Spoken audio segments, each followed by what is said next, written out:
Another week of Dancing with the Stars, and while no one had to worry about going home this episode, our girl Hannah might have to start worrying about the other competition, and her frontrunner status from last week. So, first of all, no one was sent home last night, as Ray Lewis was forced to leave the competition due to aggravating an old football injury. Meaning we did lose a competitor, but when it came to actually sending someone packing at the end of the night, the judges let everyone stay. I'm happy to announce no one is going home. But we're here to talk about Hannah Brown, who last week nabbed the highest score of the night. This week, however, things are changing, and the competition is ramping up.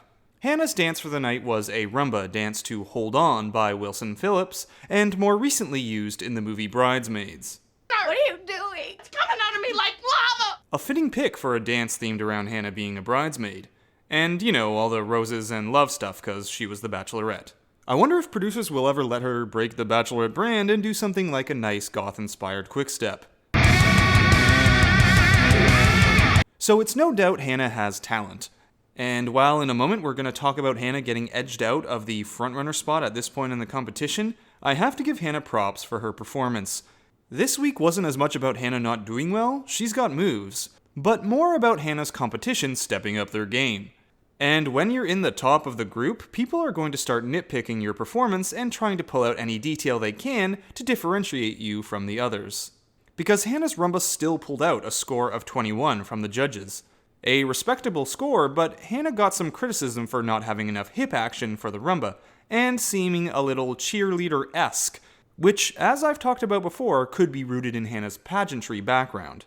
But as I see it, the real story of the night became Hannah's competition rising up.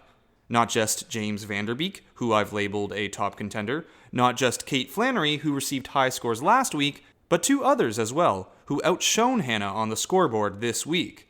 Allie Brooke from Fifth Harmony outrumbled Hannah with her own dance, grabbing a score of 24 from the judges, tied for the highest of the night, and proving everything's better with a little fog machine.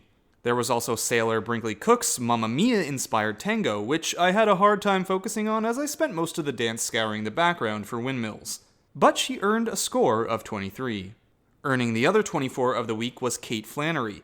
Last week I mentioned it was hard to call her a frontrunner unless she kept up those high scores, and this time her quick-step, dance to 9 to 5, earned her high marks, and now, well, you have to say it, she's in the top of the pack. But there's still one person who has shown consistency, improvement, and as I see it, the ability to go week to week with high scores and pull out a win in the finale.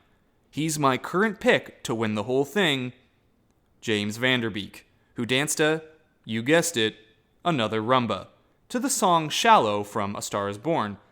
And I was pleased to see that this dance had a happier ending than the movie.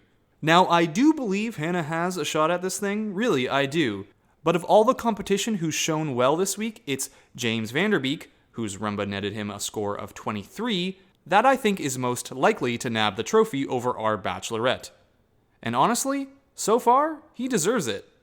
I did like his rumba over Hannah's. But of course we're Team Hannah here, so boo, James, boo! Get over yourself, Dawson. So that's it for this update on Hannah and Dancing with the Stars. Hope you enjoyed it. Hannah doesn't look to be going home anytime soon, so there's more Bachelorette dancing to come. And be sure to keep tuned to the channel for more Bachelor off-season content on the way. Until then, Bachelor Fantake, out.